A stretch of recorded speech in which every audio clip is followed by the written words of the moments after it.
गुरुदेव आप इतिहास के ज्ञाता हैं। श्री सूत जी महाराज जी से शौनकादि ऋषि कहते हैं आप पुराणों के ज्ञाता हैं, आप शास्त्रों के ज्ञाता हैं, इसलिए आपसे मैं एक नहीं 6 प्रश्न करूंगा जिनके आधार पर भागवत का संपूर्ण सार निहित है।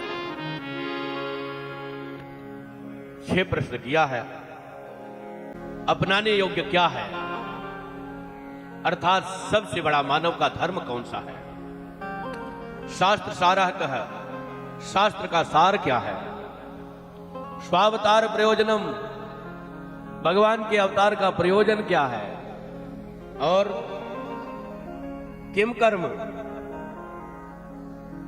मानव को क्या क्या करना चाहिए, के अवतारस्य, भगवान के कितने अवतार हुए, और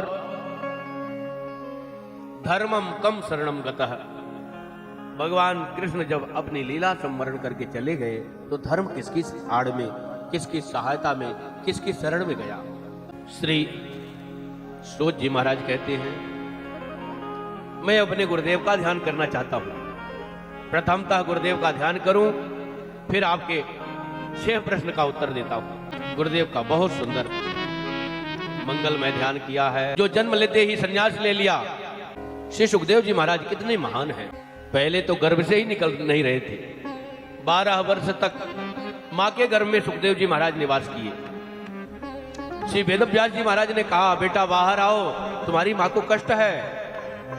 उन्होंने कहा बाहर आऊंगा तो भगवान की माया बड़ी बलवती है, घेर लेगी।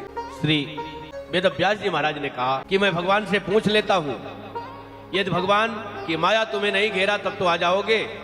हाँ हाँ, भगवान हरि स्वयं आकर के कहेंगे कि मेरी माया तुम्हें नहीं घेरेगी तब मैं आऊंगा। भगवान स्वयं उनसे जाकर के सुखदेव जी से कहते हैं बेटा मेरी माया तुम्हें नहीं घेरेगी, तुम बाहर आओ और लोक का कल्याण करो। तुम तो माया से पार करने वाले होगे, तुम्हें माया नहीं घेरेगी। माया जनित विकार तुम्हारा नाम लेकर के कट जाएगा, हट जाएगा। माया और मोह से तुम पार करने वाले होगे, तुम घबराओ मत, मेरी माया तुम्हें नहीं घेरेगी। ऐसा सुनकर के बाहर आए और बाहर आते ही संन्यास ग्रहण कर लिया। उन्हें सुखदेव जी महाराज जी को श्री वेदव्यास जी महाराज ने बुला करके कथा सुनाई है। और उन गुरुदेव भगवान से हमने जो शिक्षा प्राप्त किया है उससे मैं उऋण नहीं हूं, उससे मेरा, उस उपकार से मेरा हृदय दबा हुआ है। अतः उन गुरुदेव को मैं बारंबार नमस्कार करता हूं।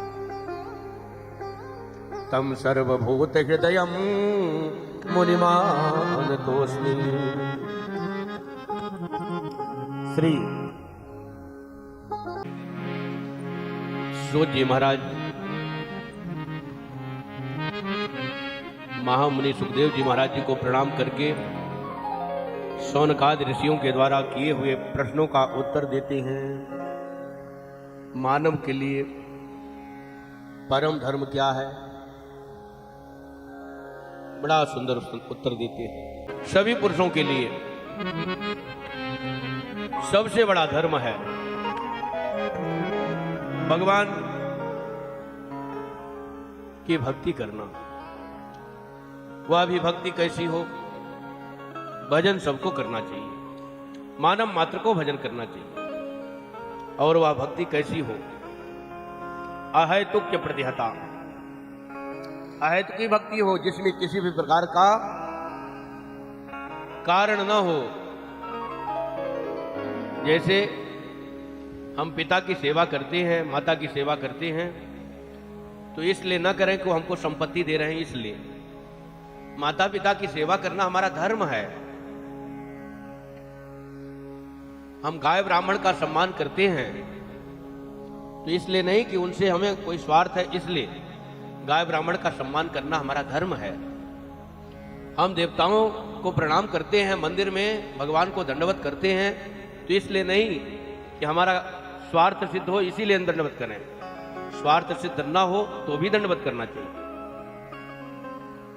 गुरु को प्रणाम इसलिए नहीं करना चाहिए कि मेरा काम हो जाए तभी करेंगे, काम हो या ना हो गुरु को प्रणाम करना उसी तरह आवश्यक है जैसे माता पिता की सेवा करना आवश्यक है।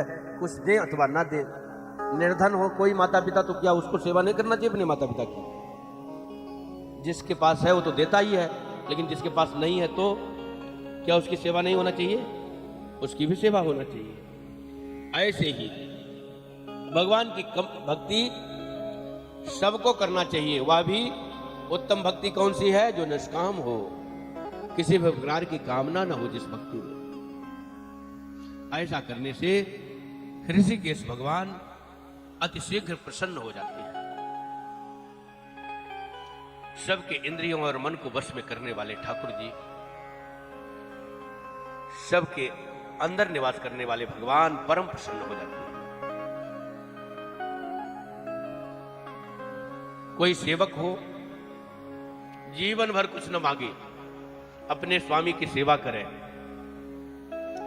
और उसकी अवस्था कभी पड़ जाए तो स्वामी उसको दे करके कितना प्रसन्न होता है।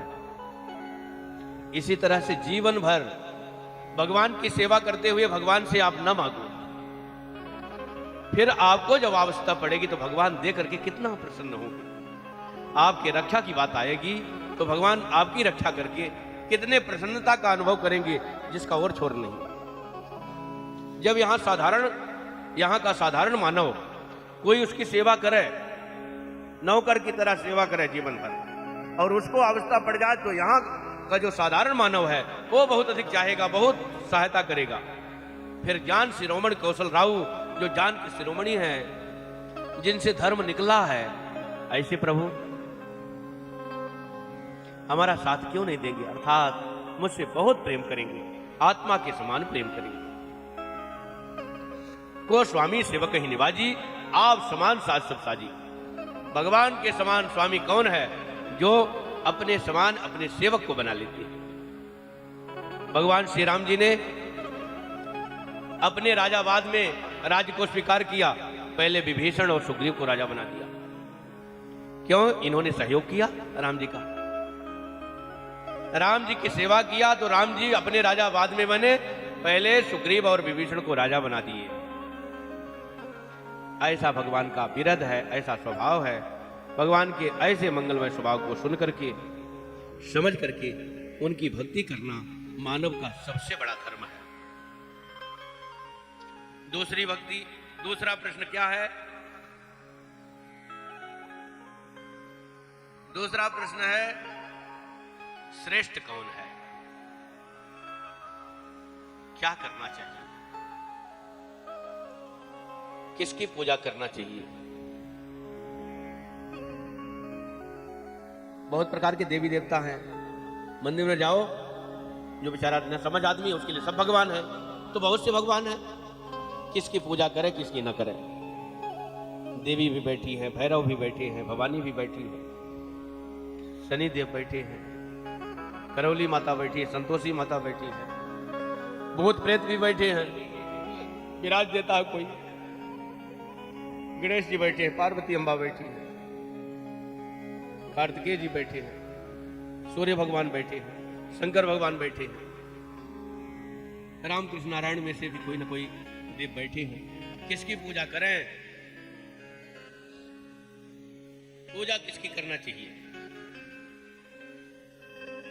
बताओ, आपको वृक्ष को स्वस्थ रखना है तो पानी कहां डालना चाहिए? जड़ में पानी डालना चाहिए। वृक्ष को स्वस्थ रखना है तो जड़ में पानी डालना चाहिए। जैसे जड़ में पानी डाल देने से तना, शाखा, पत्ती, फल, फूल सब अपने आप हरे भरे रहते हैं। अलग अलग से हर एक अवयव में, हर एक अंग में पानी नहीं डालना पड़ता है। उसी प्रकार से भगवान श्री हरि की उपासना कर देने के बाद, उनका भजन करने के बाद सबका भजन अपने आप हो जाता है। अलग अलग से उपासना नहीं करनी पड़ती है, सब अपने आप स्वस्थ रहते हैं। जा पर कृपा राम की होई, ता पर कृपा करे सब कोई। एक ही साधे सब सधे, सब साधे सब जाए।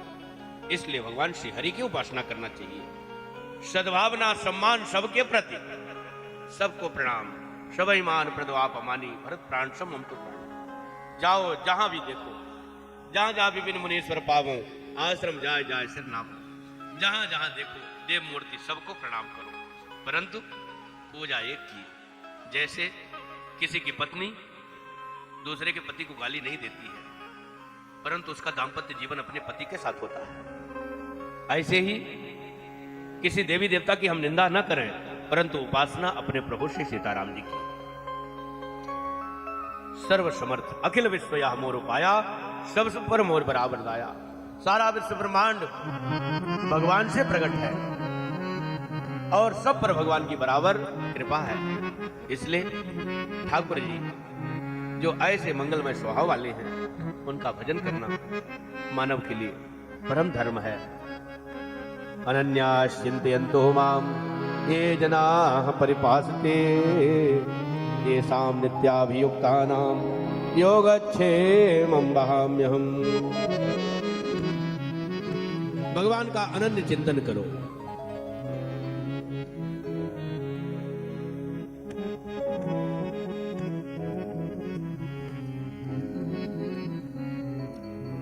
तीसरी बात है के अवतारस्य, कितने अवतार भगवान के लिए। भगवान का नाम अजन्मा है। अजन्मा है तो जन्म लेते हैं, तो जन्म लेते हैं तो कितने अवतार होते हैं। वैसे तो भगवान हरि अनंत, हरि कथा अनंता, भगवान के अनंत अवतार होते हैं। कोई भक्त किसी विपत्ति में पड़ा हुआ है, भगवान का की प्रार्थना किया, रोया, गिड़गिड़ाया, चिल्लाया, भगवान आकर के उस भक्त को छुड़ा लिए, बचा दिए, अथवा किसी से सहयोग करा दिया। ये भी भगवान का करुणा कृपा अवतार ही है। आप भजन कर रहे हो, पुलकित हो गए, अशुभात होने लगा, गदगद वाणी हो गई, ये भगवान का प्रेम अवतार है। तो भगवान के अनंत अवतार हैं, अनेक रूप में होते रहते हैं। जैसे समुद्र से अनंत लहरें निकलती रहती हैं, ऐसे भगवान के अनंत अवतार होते रहते हैं, समय समय पर लीला होती रहती है। परंतु प्रामाणिक रूप से भगवान के, वैसे तो द्रौपदी जी की लज्जा रक्षा करने के लिए भगवान ने वस्त्रावतार धारण किया, गजेंद्र के प्राणों की रक्षा करने के लिए भगवान हरि का अवतार हुआ।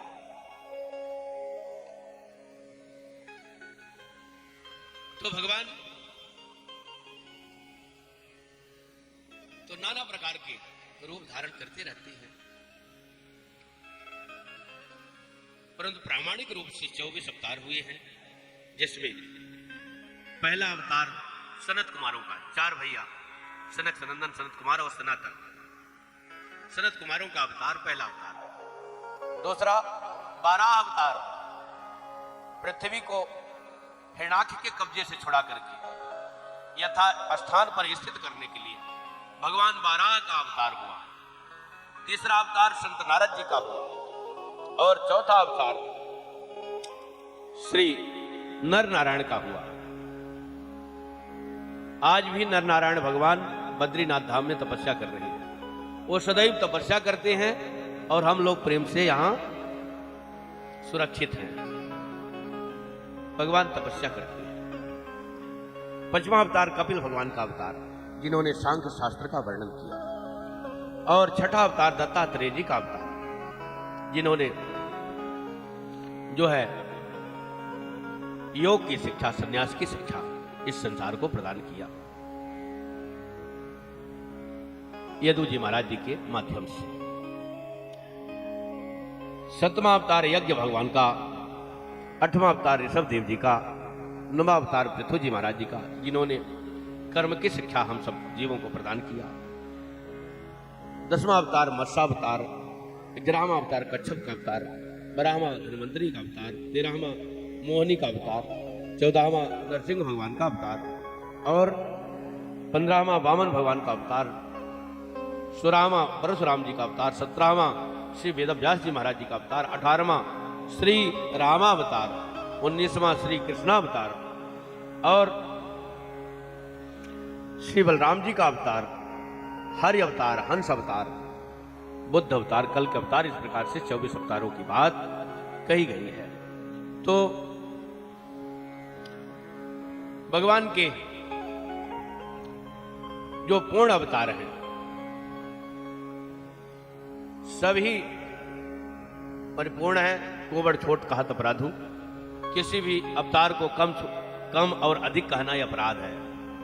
परंतु मानव जीवन से मिलती जुलती लीला अधिकतर रामावतार और कृष्णावतार में हुई है। श्री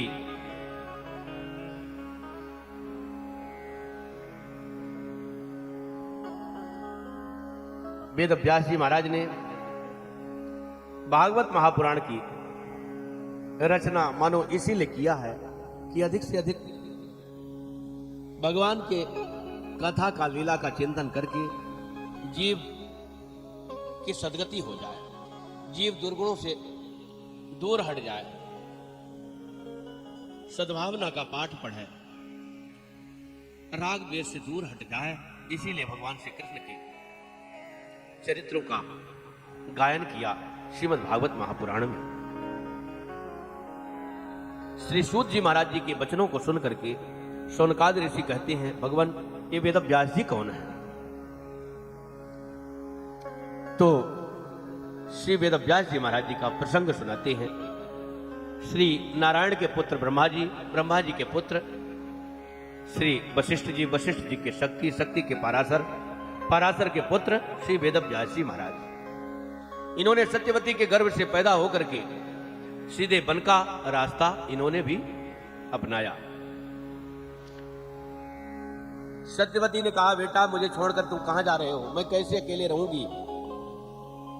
श्री वेदव्यास जी महाराज ने कहा, मां तुम चिंता मत करो, जब तुम्हें आवश्यकता होगी मैं तुम्हारे पास मिलूंगा। लेकिन मेरा अवतार इसलिए नहीं हुआ है जैसे संसार के लोग मंदा सुमंद मतयो मंद भाग्या उपद्रुता, उनके भाग्य मंद है, अत्यंत कर्म मंद है। कैसे खाना चाहिए, कैसे पीना चाहिए, कैसे उठना चाहिए, कैसे बैठना चाहिए, कैसे सोना चाहिए, कैसे कर्म करना चाहिए, कुछ भी नहीं जानते हैं। बस सुख विद किस विद से मिले, स्वार्थ किस विद से सधे, इसके अलावा उनके कोई भी कर्म शुद्ध नहीं है। केवल खाने पीने, उठने बैठने, हंसने गाने रोने, नाना प्रकार की क्रियाओं में अपना जीवन व्यतीत कर देते हैं। मेरा जन्म किस लिए हुआ है, अपने जीवन के पहलुओं में कभी विचार ही नहीं किया। ऐसे जीवों को सुख प्रदान करने के लिए, दिशा प्रदान करने के लिए मेरा अवतार हुआ है। श्री वेदव्यास जी महाराज ने मां को प्रणाम किया और अपने लक्ष्य को समझ करके सरस्वती नदी के किनारे शम्यप्रास नाम का आश्रम बनाया और समाधि लगा करके संसार के लोगों की गतिविधियों को देखा। कोई भी सही दिशा में नहीं चल रहा है, देख करके बड़ा कष्ट हुआ। एक वेद से 4 वेद उन्होंने बनाया। ऋग्वेद से यजुर्वेद, सामवेद, अथर्ववेद, 3 वेद की और रचना किया। इस प्रकार 4 भाग हो गए वेद के, और शास्त्र की रचना किया। पुराण 6 शास्त्र और पुराणों की रचना किया, 17 पुराण की रचना किया। लेकिन इसके बाद भी उनको संतोष नहीं हुआ। मन में विचार करते हैं, हमने समाज के लिए इतना कुछ किया, लेकिन इसके बाद भी मेरे हृदय को संतोष नहीं है। लगता है कि समाज को जो देना चाहिए वो मैंने नहीं किया। जो हमसे संसार को प्राप्त होना चाहिए वह नहीं प्राप्त हुआ। ऐसा विचार ही कर रहे थे। उसी समय नारद जी महाराज जी का प्रादुर्भाव हुआ। नारद जी महाराज कहते हैं, हे व्यास जी, आपका मुख म्लान क्यों है? कैसे आप दुखी हो? वेद व्यास जी महाराज ने सारा वृत्तांत बताया कि मैंने 2 शास्त्र पुराणों की रचना किया, इसके बाद भी मुझे लगता है कि जो मुझे समाज को देना चाहिए आज मैं नहीं दे पाया। श्री नारद जी महाराज कहते हैं, यथा धर्मादयस्यार्था मुनिवर्यानुकीर्तितः तथा वासुदेवस्य महिमा ह्यनुवर्णितः।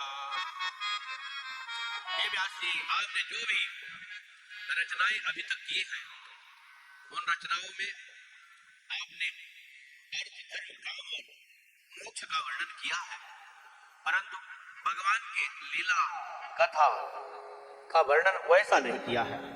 भगवान के चरित्र की महिमा का वर्णन उतना अच्छा नहीं किया कि भगवान के चरित्रों का गायन करने से क्या फायदा होता है, वैसा वर्णन आपने भगवान के चरित्रों का नहीं किया है।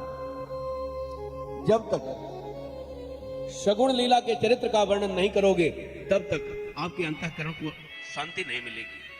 रामचरितमानस में लिखा है, जीव का हृदय निर्मल कब होता है। यहाँ भागवत में श्री नारद जी महाराज कह रहे हैं और उसी बात को गोस्वामी तुलसीदास जी महाराज ने रामचरितमानस में कहा है, लीला सगुण जो कहो बखानी, सोई स्वच्छता करे मलहानी। जीव का हृदय निर्मल कब होता है, जब सगुण लीला का वर्णन होता है। भगवान के सगुण लीला का यदि वर्णन नहीं किया जाएगा तब तक जीव का हृदय निर्मल नहीं हो पाएगा। इसलिए हे नारद जी, हे श्री वेदव्यास जी, आपने भगवान के सगुण लीला का वर्णन नहीं किया है, सगुण लीलाओं का वर्णन नहीं किया है। कर्म कांड की बात आपने अधिक किया है। ऐसा करोगे तो ऐसा होगा, अमुक कार्य करोगे तो अमुक कार्य सिद्ध होगा, अमुक देवता की पूजा करोगे तो अमुक कार्य की सिद्धि होगी। नाना प्रकार के कर्म जाल की बात आपने अपने ग्रंथों में कही है, लेकिन भगवान के मंगलमय चरित्रों का वर्णन आपने नहीं किया है, इसीलिए आपके हृदय को अशांति है। श्री वेदव्यास जी महाराज ने कहा, अब क्या करूं, मैं बूढ़ा हो गया हूं, अब मुझसे कैसे हो पाएगा। नारद जी ने कहा, क्यों नहीं हो पाएगा, आप संतों की कृपा का आश्रय लो, अवश्य करके आप पूर्ण काम हो जाओगे। संत कृपा का आश्रय लेकर के आप क्या नहीं कर सकते हैं, सब कुछ करने में समर्थ हैं। आप संत कृपा का आश्रय लो। देखो, मैं दासी पुत्र, मेरी मां संतों के यहां, सदगृहस्थ संतों के यहां दासी का कार्य करती थी। गाय दोहना, उपले पाथना, बर्तन माजना, पत्तल हटाना, थाली माजना, कपड़े स्वच्छ करना, घर की सफाई करना, ये दासी का कार्य मेरी मां करती थी पूर्व जन्म में। एक बार उन सदगृहस्थों के यहां कुछ संत लोग आए और चतुर्मासा रह गए। 4 महीने तक उन संतों की खूब सेवा किए सदगृहस्थों ने, और मेरी मां भी पत्तल उठाती थी, वहां की सफाई करती थी, मैं भी पीछे पीछे चलता था। और संतों की जूठन प्रसादी पत्तल में होती थी तो कभी कभी जेवा के लालच में मैं भी पा जाता था। संतों का जूठन प्रसाद पाने के कारण, संतों के पत्तल उठाने के कारण मैं दासी पुत्र से ब्रह्मपुत्र नारद बनकर के प्रकट हुआ। भैया किवाड़ काहे बंद करे हो, किवाड़ बंद करके कथा काहे सुन रहे हो। तो मैं संत नारद बनकर के प्रकट हुआ और मेरी स्थिति कितनी अच्छी हुई कि भगवान ने मुझे वीणा प्रदान किया। देवदत्तामिमां वीणां स्वर ब्रह्म विभूषितां मूर्छयित्वा हरिकथां गायमानस्य राम्यहम्। भगवान ने प्रकट होकर के मुझे वीणा प्रदान किया और भगवान के द्वारा जो मुझे वीणा प्राप्त हुई, उस वीणा में मैं तान छण छेड़ता हुआ, भगवान का गुणगान करता हुआ सारे संसार में विचरण करता हूँ। न मुझे शोक है, न मोह है, न माया है, और न ही भय है। निर्भय होकर के ठाकुर जी का नाम लेता हुआ विचरण करता हूँ। भगवान के गुण समूहों का गान करता हुआ मैं कभी तृप्त नहीं होता, सदैव भगवान के गुणों में विचरण करता रहता हूँ। श्री नारद जी महाराज ने वेदव्यास जी महाराज जी को भली प्रकार से समझाया। वेदव्यास जी महाराज को समझ में आ गया और वेदव्यास जी महाराज जी का हृदय भगवान से जुड़ गया। और जब भगवान से हृदय जुड़ जाता है तो फिर क्या कहना, उसको आनंद ही आनंद रहता है। वेदव्यास जी महाराज का संबंध ठाकुर जी से जुड़ा। श्री नारद जी महाराज ने चतुश्लोकी भागवत के रूप में उन्हें भागवत का अध्ययन कराया और 4 श्लोकों की भागवत का उन्होंने विस्तार किया। 4 श्लोकों का आश्रय लेकर के उन्होंने 18,000 श्लोक की परमहंस संहिता तैयार कर दिया। श्रीमद् भागवत महापुराण की परमहंस संहिता 18,000 श्लोक की है। परमहंस संहिता तैयार करके नारद जी श्री वेदव्यास जी महाराज जी को लगा ये इसका नाम परमहंस संहिता है, इसका अधिकारी कौन हो सकता है? कोई परमहंस ही हो सकता है। तो परमहंस खोजते खोजते मन में आया मेरा पुत्र ही परमहंस है। मेरा पुत्र सुखदेव परमहंस है, जो जन्म लेते ही संन्यास लिया, उससे बड़ा परमहंस कौन हो सकता है? लेकिन पता नहीं इस समय समाधि लगाए हुए कहां बैठा हुआ है। श्री वेदव्यास जी महाराज ने 2 श्लोक लिखा, एक श्लोक दिया और अपने शिष्यों से कहा जा करके वन में जहां भी समाधि लगाए बैठा होगा मेरे पुत्र को ये श्लोक गुनगुना करके सुना देना। जा करके उसी के पास गुनगुनाना, उसी के पास गाना। और ऐसा ही किए। जा करके वेदव्यास जी महाराज जी के शिष्यों ने प्रथम श्लोक को सुनाया, जिसमें भगवान के सुंदरता का वर्णन है।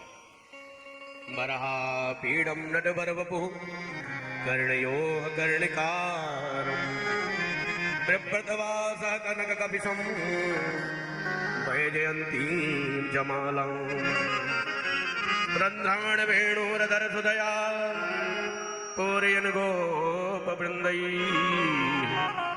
मृन्दारण्यं शबदरमणम् प्राविशत गीत कीर्ति। भगवान के परम मंगलमय स्वरूप का वर्णन है, जिसको सुन करके सुखदेव जी महाराज जी से रहा नहीं गया। ऐसी भी सुंदरता संसार में कहां देखी जाती है? ऐसा भी सुंदर होता है? मैंने तो अभी तक सुना नहीं, ऐसा पहली बार सुना है। जब इतना सुंदर है तो उसको देखना चाहिए। अवश्य देखिए, देखन जोगू वर्ण तो छवि जानता है सब लोग, सब उसकी सुंदरता का वर्णन कर रहे हैं। अवश्य देखना चाहिए, क्यों देखने योग्य है। लेकिन मन में आया सुंदर है तो कोई आवश्यक नहीं इसको, उसका स्वभाव भी उतना सुंदर होगा जितना सुंदर वो है। क्या आवश्यक है उसका स्वभाव भी उतना सुंदर है? हो सकता है स्वभाव अच्छा ना हो तो उसकी सुंदरता में रीझ के जाओ और फिर रोना पड़ जाए। पता नहीं कैसा स्वभाव है, इसलिए अपने आप को रोक लिया, आंख खोला लेकिन बंद कर लिया। होगा सुंदर, रहने दो। व्यास जी के पुत्रों शिष्यों ने जाकर के बताया क्या हुआ, मेरे पुत्र के पास नहीं गाया इस श्लोक को? गाया, आंख भी खोला, चारों दिशाओं में देखा, लेकिन फिर से आंख बंद कर लिया। श्री वेदव्यास जी महाराज ने कहा है आंख खोला है, देखा है तो आएगा भी, गिड़गिड़ाएगा भी, रोएगा भी, प्रार्थना भी करेगा और सुनने की जिज्ञासा व्यक्त करेगा। घबराओ मत, एक श्लोक और मैं लिखता हूं। दूसरा श्लोक लिख करके भेजा। अब तो उस श्लोक में कितना सुंदर वर्णन है, भगवान के स्वभाव का वर्णन है।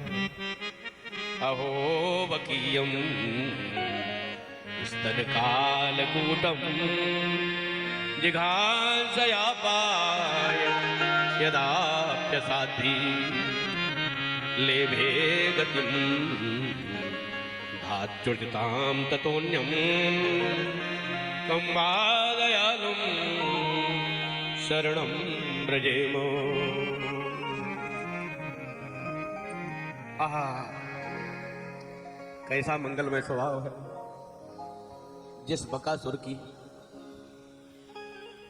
बहन बकी, बकासुर की बहन बकी यानी पूतना अपने स्तनों में जहां लगा करके जिन भगवान श्री कृष्ण को मारना चाहती थी, वही भगवान श्री कृष्ण उस पूतना को अपने माता की गति प्रदान किया।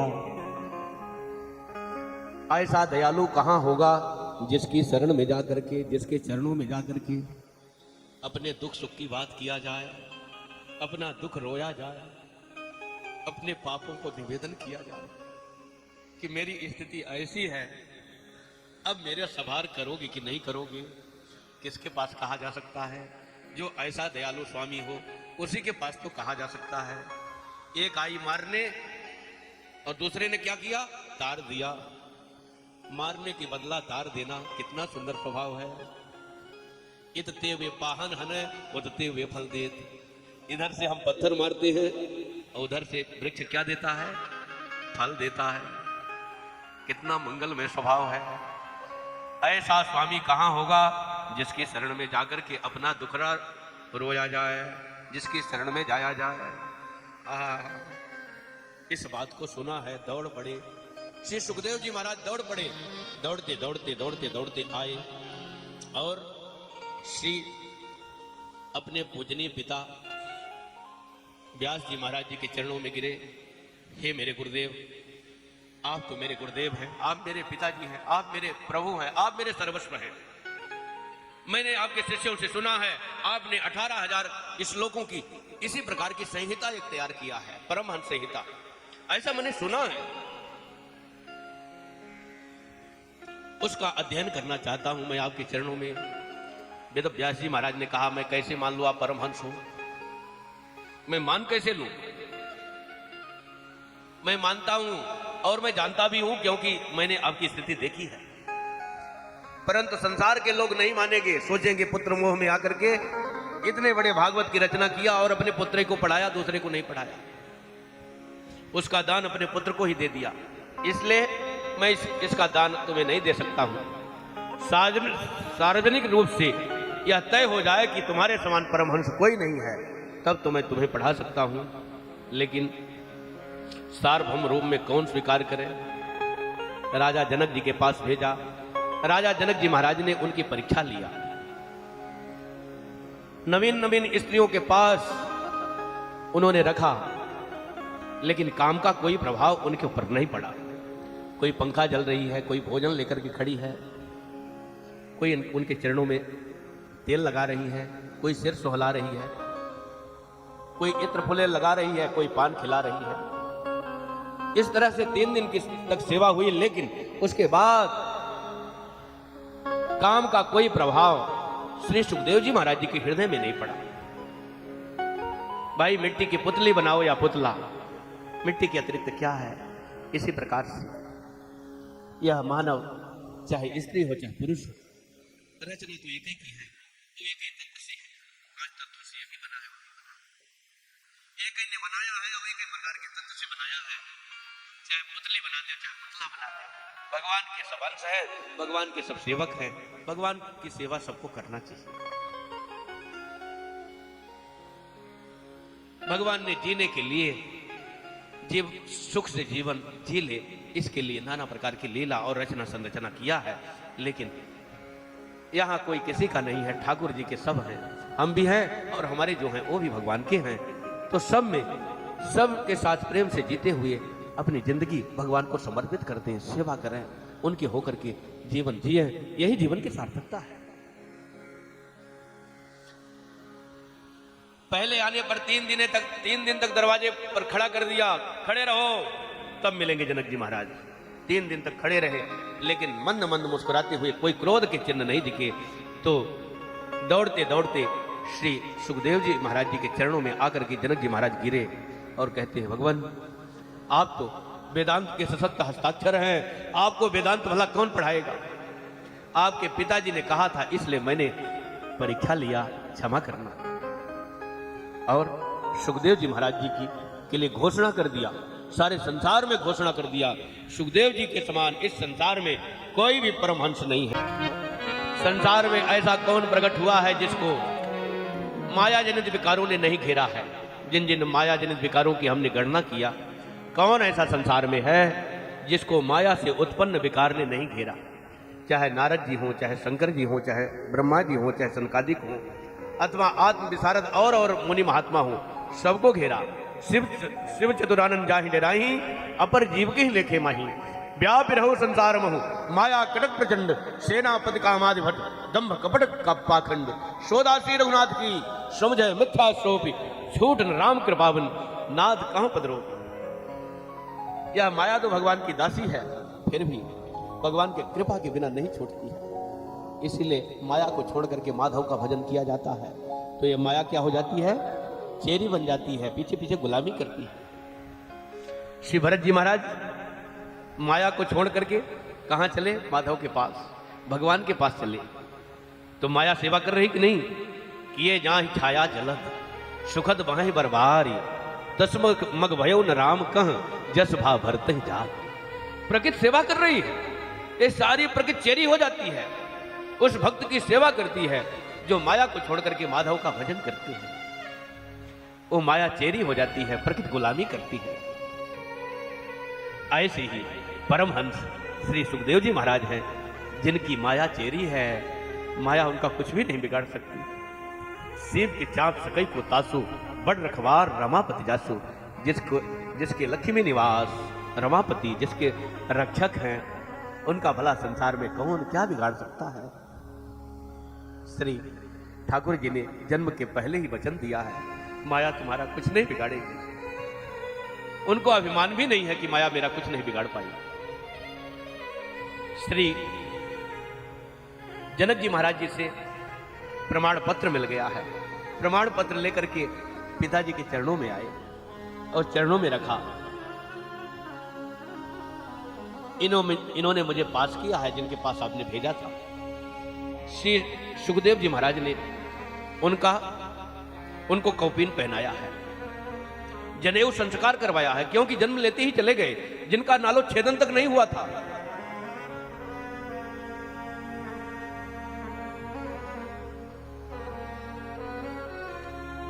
ऐसे अवसर पर जन्म लेते ही चले गए, नालो छेदन नहीं हुआ, जिनका कर्ण भेदन नहीं हुआ, जिनका जनेऊ संस्कार नहीं हुआ, जिनका नाम नहीं रखा गया, कुछ नहीं। इसीलिए तो सुख सुख कहने लगे। सुख ही तो पैदा हुए थे, सुख जैसा उनका सब था।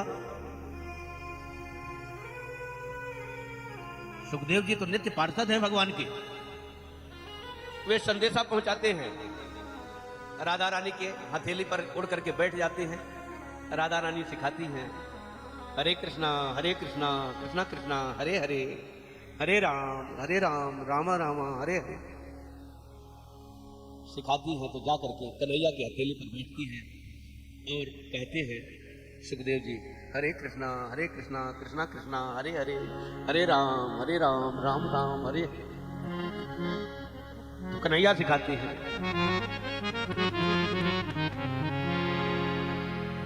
ऐसे से सुखदेव जी महाराज भगवान के नित्य पार्षद हैं। भगवान की आज्ञा से वे आए हैं इस धराधाम में। भागवत महापुराण को तुम्हें जन जन तक, घर घर तक पहुंचाना है, इसलिए तुम्हें अवतार लेना पड़ेगा। भगवान की आज्ञा मान करके पक्षिणी के गर्भ से प्रकट होकर के और श्री शंकर भगवान की गोपनीय कथा को सुना। शंकर भगवान जब पार्वती जी को समझा रहे थे, सुना रहे थे, उस कथा को सुना है और त्रिशूल लेकर के दौड़े। तो अमर कथा तो सुन ही लिया था, तो इतने महान हो गए कि उड़ते उड़ते त्रिशूल ने पीछा किया लेकिन पाया नहीं। अमर कथा सुन लिया। जा करके व्यास जी महाराज जी की कुटिया के पास गए। उस समय जवाई ले रही थी माता जी, बीटिका नाम है व्यास जी की पत्नी का। वो जवाई ले रही थी, मुख में सीधे चले गए और जा करके 12 वर्ष तक व्यतीत किया। उसके बाद जन्म लिए, जन्म लेते ही संन्यास लिया। इतने महान संत श्री सुखदेव जी महाराज, उनका संस्कार आज 16 वर्ष बाद कौन करा रहा है? वेद व्यास जी महाराज। सुंदर उपनयन संस्कार कराया है, कौपीन धारण कराया है, जनेऊ धारण कराया है, शिखा सूत्र धारण कराया है। आजकल ब्राह्मण न शिखा धारण करते न जनेऊ धारण करते हैं। धारण कराया, कौपीन धारण कराया। और क्योंकि दिगंबर को आज तक वस्त्र नहीं पहना है, 16 वर्ष के हो गए, आज तक वस्त्र नहीं पहना, नंग दड़ंग है। लेकिन आज क्योंकि शास्त्र की विद्या का अध्ययन दिगंबर को नहीं है, इसलिए कौपीन धारण करा करके सुंदर उन्हें शास्त्र का अध्ययन कराया है, भागवत महापुराण का अध्ययन कराया। और भागवत महापुराण का अध्ययन करके ऐसे गदगद हो गए, ऐसे गदगद हो गए कि भागवत के श्लोकों का चर्वण करते हुए मस्ती से वन में घूमते हैं। जैसे कोई छेरी नहीं है जिसको बकरी कहते हैं, बकरी बहुत सारा अनाज एक साथ भर लेती है मुख में और फिर जाकर के कहीं पर बैठ करके मुंह चलाती रहती है, पागुर करती है। कोई बहुत सारा अन्न अथवा घास खा लेता है पशु, और खाने के बाद जाकर के जब उसको बांध दिया जाता है, वन से चर करके आता है, बांध दिया जाता है, तो चरवण करता है, यानी जुगाली करता है। चरवण करना माने जुगाली करना, तो वो जुगाली करता हुआ बैठा रहता है। उसी प्रकार से श्री वेदव्यास जी के द्वारा अपने कानों से भागवत कथा मृत का पान किया है, 18,000 श्लोकों का पान करके अब उसके अर्थ का अनुसंधान वन में कहीं एकांत में बैठ करके उसका चरवण कर रहे हैं, जुगाली कर रहे हैं, मस्ती ले रहे हैं। भगवान के चरित्रों की मस्ती में आठों याम खोए रहते हैं। लेकिन जब जरूरत पड़ गई तो काम में आया। कब जरूरत पड़ी? श्री सुखदेव जी को कब जरूरत पड़ गई? परीक्षित जी महाराज जी के लिए जरूरत पड़ी, अपने लिए नहीं। अपने तो उनको सब याद ही है। परीक्षित जी महाराज जी को जब जरूरत पड़ी तो इतना सुंदर कथा सुनाई, इतनी सुंदर कथा सुनाई कि 7 दिन में उनकी मुक्ति हो गई। संसार का भवबंधन छूट गया, भगवान के परम भक्त हो गए, निर्मल अंतःकरण वाले हो गए, जीते जी मुक्त हो गए और भगवत धाम की प्राप्ति किया। श्री शौनकादि ऋषियों ने कहा, भगवान ये परीक्षित जी कौन है? यहां से पांडवों की कथा चालू हो जाती है। यदा मृदे कौरवसृञ्जयानां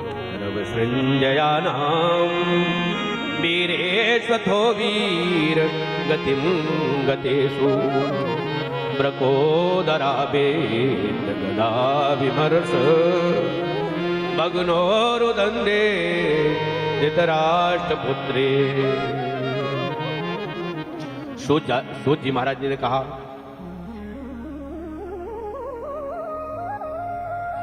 कि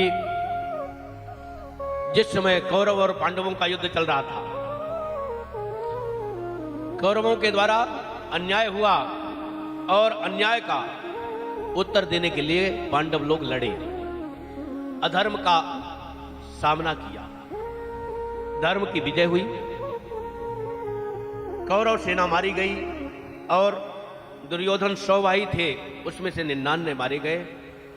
एक दुर्योधन बचा था, वह भी भीम की गदा से आहत होकर के अंतिम सांस ले रहा था, दुख से भरा हुआ था। अश्वत्थामा उसके पास जाता है, कहता है, मित्र आपकी अंतिम इच्छा क्या है?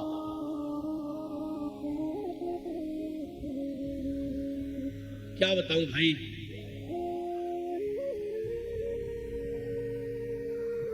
मेरे सारे भाई मारे गए, मैं भी अंतिम सांस ले रहा हूं, सारी सेना मारी गई और मेरे देखते देखते इतना बड़ा अनर्थ हुआ, मैं भी जाने वाला हूं, लेकिन 5 पांडव में से एक भी न मरा, इसी बात को मुझे दुख है। वह उसकी सारी सेना मारी गई, सारे भाई मारे गए, स्वयं वो मरने को तैयार है, लेकिन उसका दुख नहीं है। शिविर में पांडव लोग सो रहे थे, जाको राखे साइयां मार सके ना कोई। भगवान जिसकी रक्षा करते हैं उसको कोई मार नहीं सकता। भगवान श्री कृष्ण ने जगाया सबको, क्यों सो रहे हो भाई? आपने युद्ध जीता है, महाभारत का युद्ध आपके पक्ष में है, चलो उत्सव मनाओ। यहां सोते पड़े रहने से क्या मतलब है?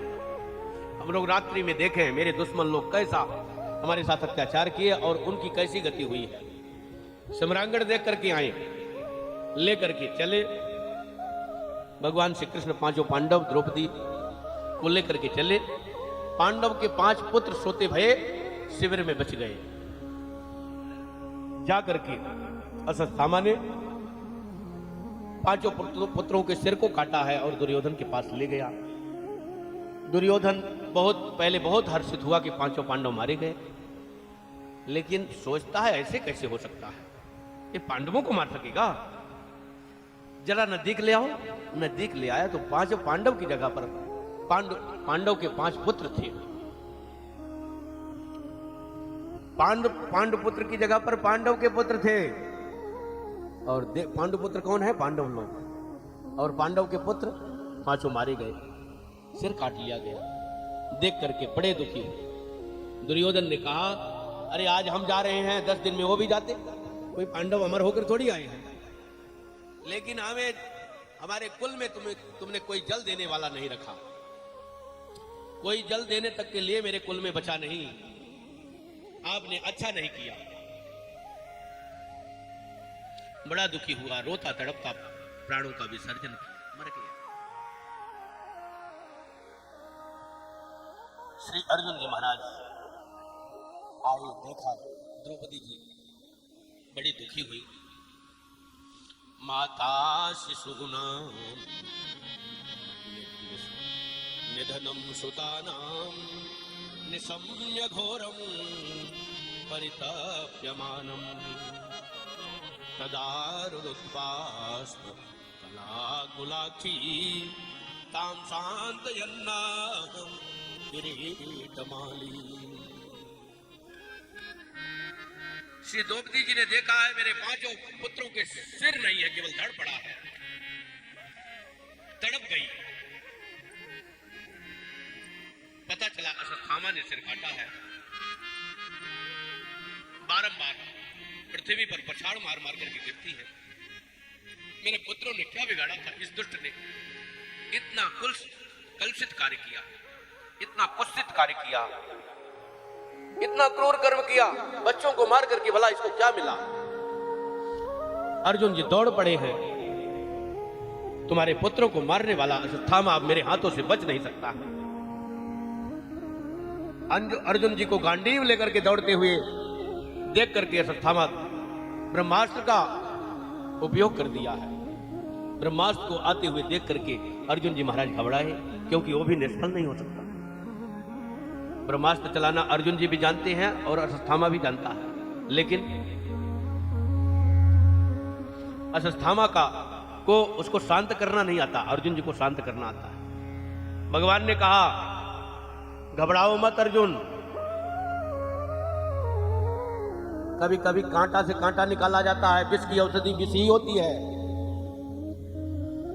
लोहा को लोहा से काटा जाता है। ऐसे ही तुम ब्रह्मास्त्र के सामने ब्रह्मास्त्र का उपयोग करो। तुम्हारे पास ब्रह्मास्त्र काहे के लिए रखा है? देखने के लिए है। चला दिया। दोनों ब्रह्मास्त्र आपस में टकरा गए। अब जब लक्ष्य का भेदन नहीं हो पा रहा है, ना अर्जुन को वो मार पा रहा है, ना अर्जुन का ब्रह्मास्त्र उसको मार पा रहा है, तो आपस में टकरा करके सृष्टि का फिर विनाश होने लगता है। भगवान ने कहा, तुम्हें उपसंहार की विधि भी आती है, उसको तो केवल चलाना ही आता है। द्रोणाचार्य का पुत्र है, अपने पुत्र को तो कम ही सिखाया, केवल चलाना सिखाया। और अर्जुन जी महाराज उसको शांत करना भी जानते हैं। मंत्र से अभिमंत्रित करके दोनों ब्रह्मास्त्र को नीचे गिरा दिया है। और अर्जुन जी महाराज दौड़ करके उसके बाल को पकड़ करके घसीटते हुए द्रौपदी जी के पास लाए और कहते हैं, बताओ कैसे इसे दंड दूं? मारना तो है, कैसे मारूं? इसको पृथ्वी में गाड़ करके मारूं अथवा अंग अंग को काट के मारूं? कैसे इसे तड़पा के मारूं? कैसे मारूं? मृत्यु होनी है, लेकिन विधान आपका होगा। किस विधान से मैं मारूं, जल्दी बताओ। द्रौपदी जी को दया आ गई। मां का हृदय बड़ा कोमल होता है। द्रौपदी जी कहती हैं, जैसे मैं अपने बच्चों के अभाव में तड़प रही हूं, ऐसे इनकी माता कृपाचार्य श्री द्रोणाचार्य की पत्नी का नाम है कृपी। तो जैसे कृपी जी जैसे मैं तड़प रहा हूं, इसके अपने पुत्र के वियोग में रो रहा हूं, ऐसे द्रोणाचार्य की पत्नी कृपी भी तड़पेगी, रोएगी, चिल्लाएगी। और उसके आंसू, उसका दुख से भरा हुआ हृदय हमारे कुल को क्षमा नहीं कर पाएगा। मुझे तो लगता है मेरे सौभाग्य सिंदूर में संदेह हो जाएगा। इसलिए हे प्रीतम, हे अर्जुन, आप इसे छोड़ दो, इसे मत मारो। जो विद्या आपके गुरुदेव द्रोणाचार्य जी ने अपने पुत्र अश्वत्थामा को नहीं सिखाई, वह विद्या आपको सिखाई है। आप अधिक प्रिय हो, अश्वत्थामा से अधिक प्रिय आप रहे, इसीलिए तो आपको अधिक विद्या सिखाई। आपके लिए तो इतना तक किया कि एकलव्य का अंगूठा तक मांग लिया, आपको सर्वश्रेष्ठ धनुर्धर सिद्ध करने के लिए। इसलिए आपके पर जो प्यार बरसाया है द्रोणाचार्य जी ने, उसके ओरे नाप नहीं हो सकते हैं। आज मौका है, इसे छोड़ दो। अर्जुन जी महाराज को थोड़ा थोड़ा समझ में आता है, लेकिन क्रोध के वशीभूत होकर के समझ में नहीं आता। अरे इसको तो दया आ गई। बाल हत्यारा कभी छोड़ने योग्य होता है, परंतु बड़ों से पूछना और आवश्यक है। भीम ने कहा तुम मारो चाहे न मारो, मैं तो मारूंगा ही। श्री युधिष्ठिर जी महाराज कहते हैं जैसा शास्त्र कहे वैसा करो। द्रौपदी जी के वचनों का भी थोड़ा सम्मान करना चाहिए। नकुल सहदेव ने कहा कि मजले भैया सही कह रहे हैं, ऐसे आताई को छोड़ना नहीं चाहिए। भगवान के चरणों में पड़े हैं। श्री अर्जुन जी महाराज कहते हैं क्या करूं, मारूं कि छोड़ूं? कुछ लोग कहते हैं मार दो, कुछ लोग कहते हैं छोड़ दो। मैं क्या करूं, मार दूं कि छोड़ दूं? श्री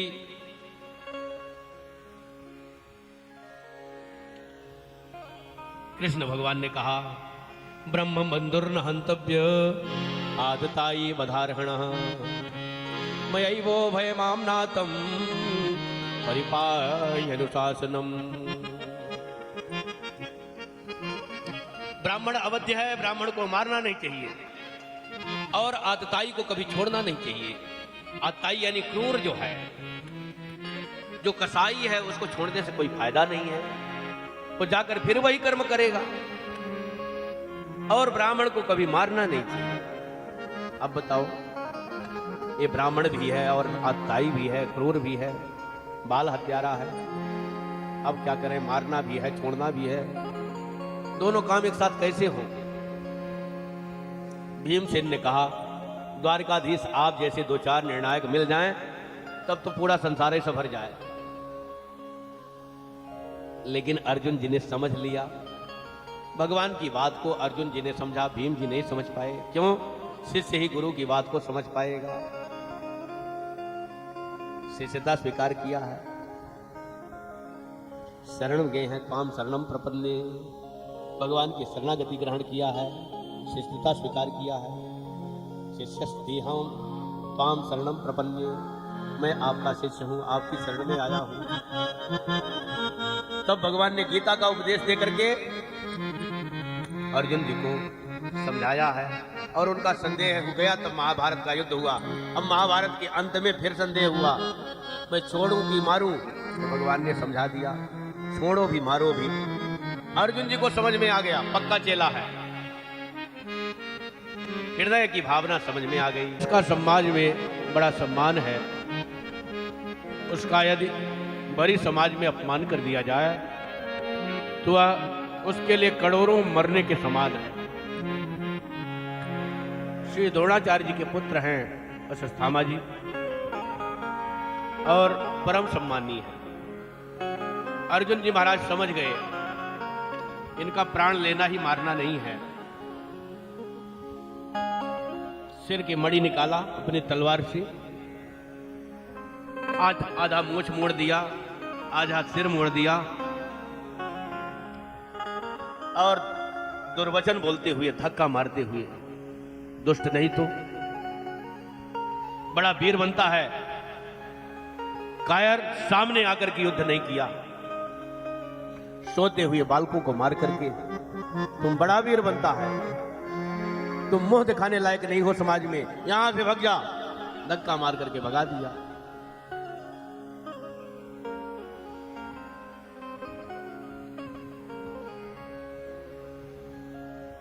मारना भी हो गया, छोड़ना भी हो गया, लेकिन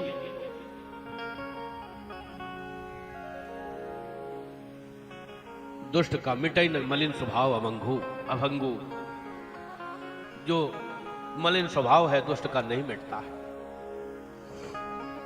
चाहे विपत्ति आवे चाहे सत्संग मिले, न सत्संग से मिटता। और विपत्ति आई, विपत्ति के बाद जब स्वस्थ हो गया तो फिर वही काम करे। सूरदास कारी कामर पे चढ़े न दूजो रंग। हुआ क्या? द्रोणी सोचता है, द्रोणाचार्य का पुत्र अश्वत्थामा जिसका नाम द्रोणी भी है, वह सोचता है अब पांडव के वंश में कौन है जिसको मैं मार करके इन्हें वंशहीन कर दूं। विचार करते करते आया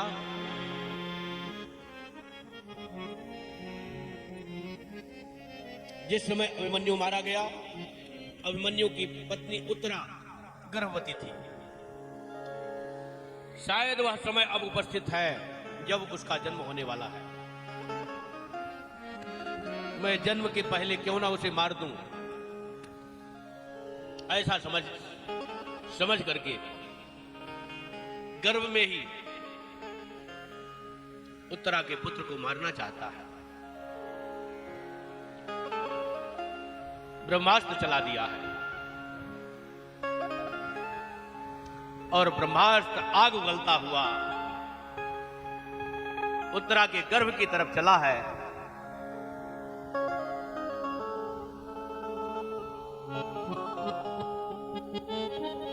उत्तरा हाय हाय करती हुई भगवान के चरणों में पड़ी थी।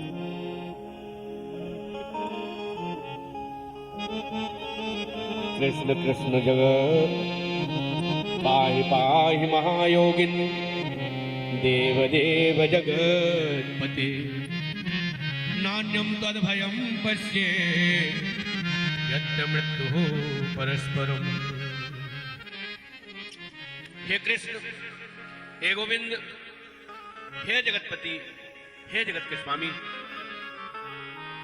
मेरी मृत्यु हो जाए इसका मुझे भय नहीं है। मेरे शरीर के टुकड़े टुकड़े हो जाएं इसकी भी चिंता नहीं है। चिंता मुझे आपकी है, अपनी नहीं है। मेरी चिंता कैसी है बेटी? आपने पांडवों का हाथ पकड़ा है, आपका वरद है, आपकी छाया पांडवों के ऊपर है, और आपकी छाया जिसके ऊपर हो वो वंशहीन हो जाए, ये आपके लिए शोभा देता है? मेरी हंसी नहीं, तेरी हंसी है। ये तो मेरी हंसी नहीं है, मेरा प्रभाव नहीं है, इसमें तेरा प्रभाव है। कन्हैया तुम आओ और मेरा हाथ थामो।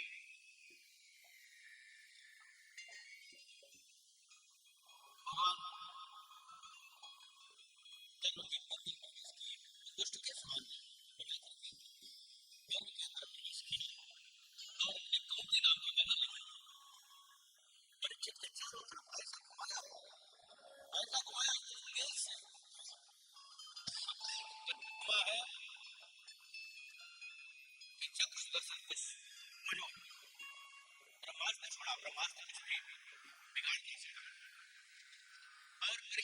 छोटे छोटे आंखों से वो चक्र के समान दिख रहा था। गदा इतना तेजी से घूम रहा था कि चक्र के समान गदा दिख रहा था।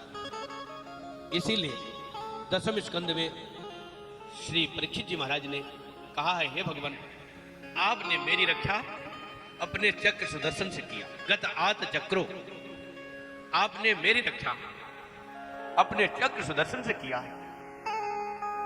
इतनी तेजी से गदा घूमा और कौमदी नाम की गदा से भगवान ने परीक्षित के प्राणों की रक्षा किया।